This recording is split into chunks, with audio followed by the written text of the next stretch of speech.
اللہ اللہ اللہ۔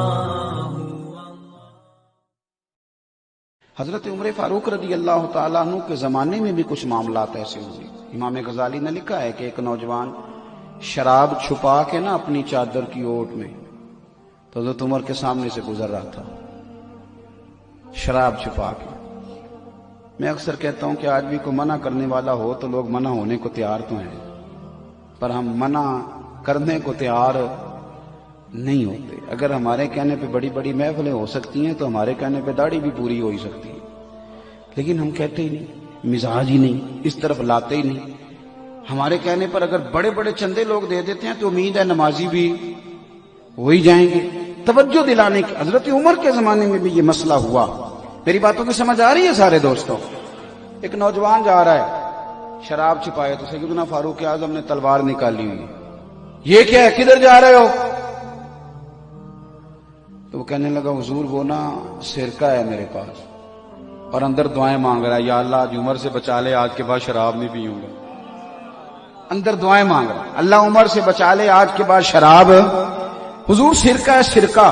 تو حضرت عمر کہنے لگے کھول نہ ذرا۔ چادر کھولی تو بوتل میں واقعی سرکہ نکل آیا۔ وہ الحمدللہ الحمدللہ پکار کے چلنے لگا۔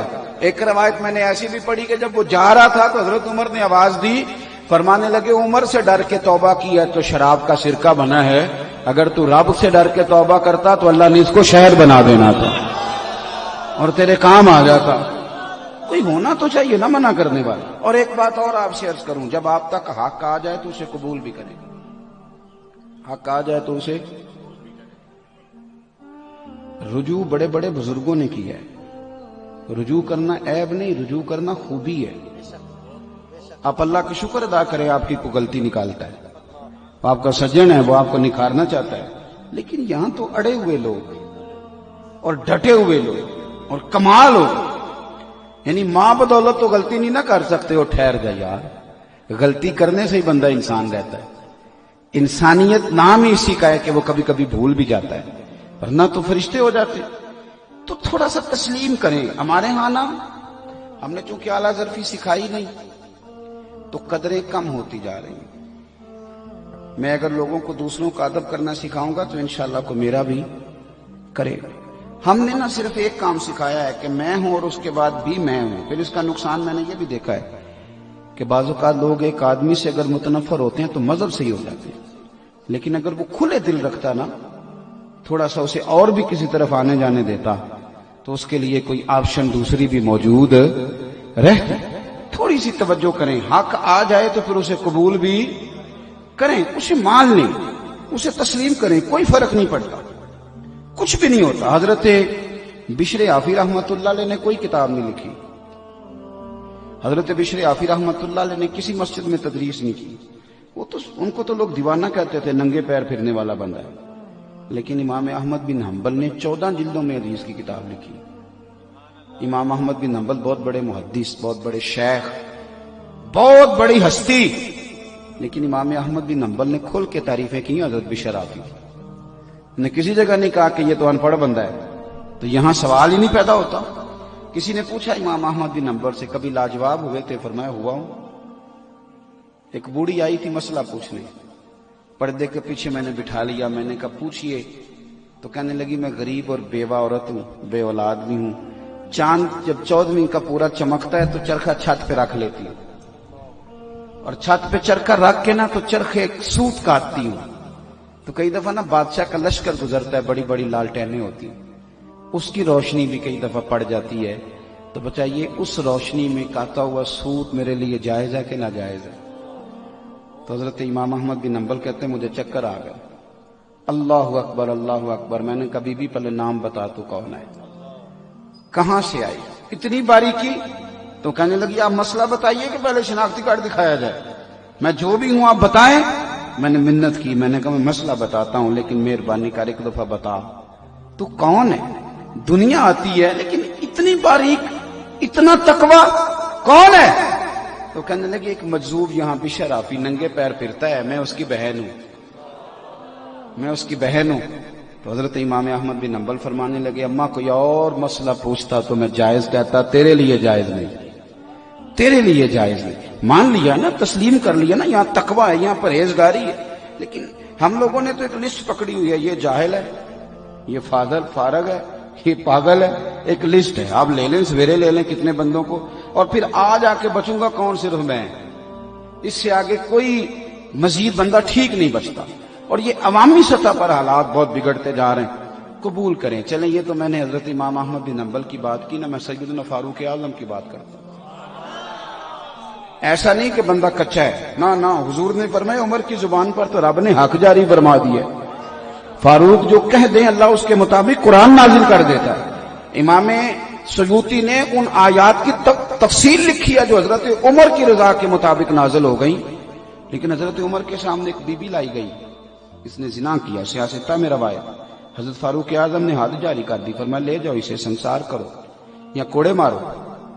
صحابہ لے کے جا رہے ہیں, مولا علی شیر خدا آ گئے. کہاں لے کے جا رہے ہو؟ حضور, اس پر حضرت عمر نے حد لگائی ہے. فرمایا عمر کو تم نے بتایا تھا کہ یہ تو بیچاری دیوانی ہے, یہ تو ذہنی طور پر کمزور ہے, یہ تو مجذوب ہے, اسے تو پتہ ہی کوئی نہیں, یہ بتایا تھا؟ حضور نہیں. فرمایا عمر نے پوچھا تھا؟ حضور نہیں. فرمایا چلو واپس چلو. حق قبول کریں.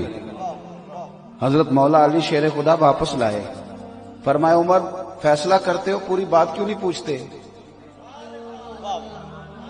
آپ نے کہا لی کیا ہوا؟ فرمایا تم نے اس عورت پہ حد لگائی. حضور لگائی. فرمایا تمہیں پتہ ہے یہ مجذوب ہے, دیوانی ہے, مرفوع قلم ہے, اس پر حد نہیں لگتی.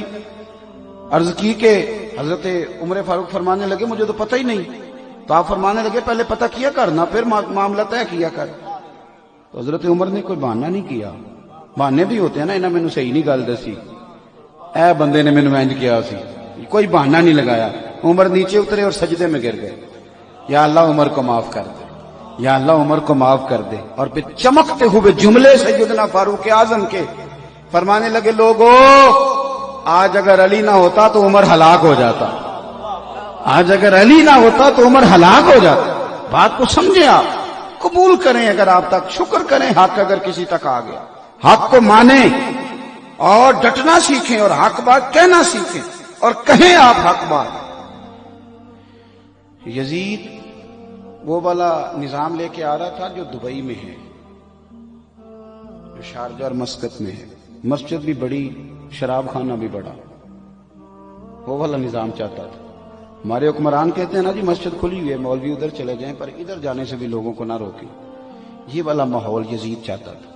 وہ کہتا تھا کہ میں کسی کو اس نے مسجد نبی میں نماز تو ایک دن بھی بند نہیں کرائی.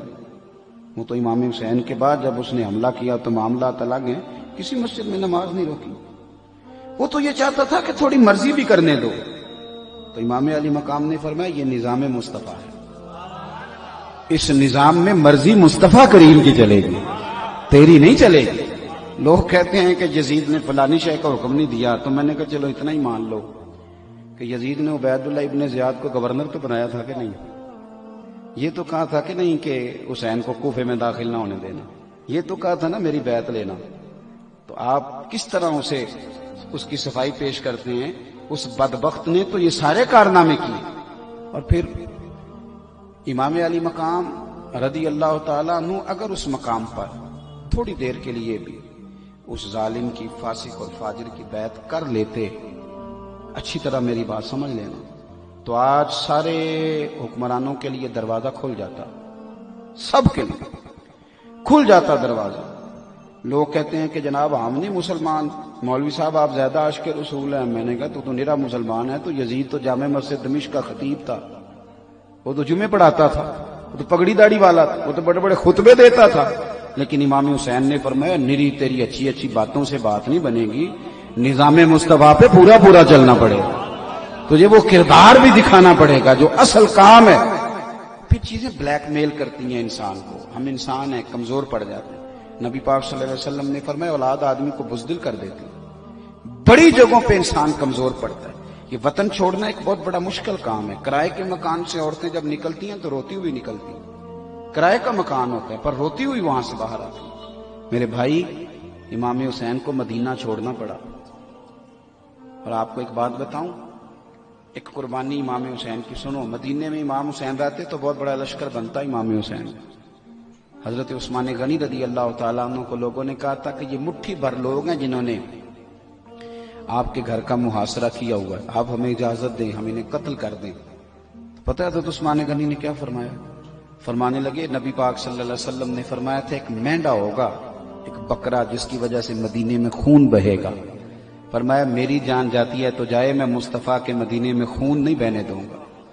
حضرت امام حسین رضی اللہ تعالیٰ عنہ کی پہلی قربانی یہ ہے کہ انہوں نے مدینے میں کسی قسم کی کوئی کسی کو بدامنی کرنے کی اجازت، وہاں سے نکلے سیدھے جا سکتے تھے مینا، 8 ذی الحج کو زور کی نماز حاجی مینا میں پڑھتے ہیں، جاتے بڑا لشکر بن جاتا، لیکن امام حسین نے فرمایا میں حج کے اجتماع کو بھی اس کام کی نظر کرنے نہیں دوں گا، قربانی دی۔ امام حسین کربلا میں آئے، اپنی بھوک سہی جاتی ہے، بچوں کی نہیں سہی جاتی، اور امام حسین کے بچے 3 دن بھوکے پیاسے رہے۔ ساری باتوں کو وہ جانتے تھے، انہیں پتا تھا کہ جنہوں نے مجھے روک لیا ان کے ارادے کوئی ٹھیک نہیں، بڑی تکلیف سہی۔ ہمارے ملک میں 65% لوگ ڈپریشن کے مریض ہیں، چھوٹی چھوٹی باتوں پہ لوگ ٹینشن لے جاتے ہیں۔ میں اکثر کہا کرتا ہوں کہ یہاں کسی کا کٹا ہوا ہاتھ پھینک دیا جائے تو لوگ اٹھ کے ڈر کے دوڑ جائیں، ہاتھ خوف کھائے گا مجمع، لیکن امام حسین کا تو سر کٹ گیا۔ ہم بیان کر دیتے ہیں، آپ سن لیتے ہیں، کبھی سوچا ہے؟ ہمارے قومی جو چینل ہے نا پاکستان میں، پیمپرا نے پابندی لگائی ہے کہ کوئی لاش اگر پورا کٹ جائے نا اس کا جسم، تو قومی ٹی وی پہ اسے دکھانے کی اجازت نہیں، وہ دائرہ لگا کے دکھاتے ہیں۔ کیوں؟ قوم میں خوف پیدا ہوتا ہے، لوگ ڈریں گے، بچے ہو سکتا ہے رات کو سوئے نہ، عورتیں پریشان ہو جائیں، قومی ٹی وی پہ دکھایا نہیں جاتا۔ میں کہہ دیتا ہوں، آپ سن لیتے ہیں، امام حسین کا وجود اطہر کربلا میں رہ گیا اور سر کوفے کے بازاروں سے ہوتا ہوا دمشق پہنچا۔ بہن کو تو بھائی کی انگلی بھیج دو تو شاید پاگل ہو جائے۔ سیدہ زینب نے سارا کچھ دیکھا، لیکن نہ مصطفیٰ کی شہزادی کا پردہ سر سے سر کا، نہ کوئی نماز کا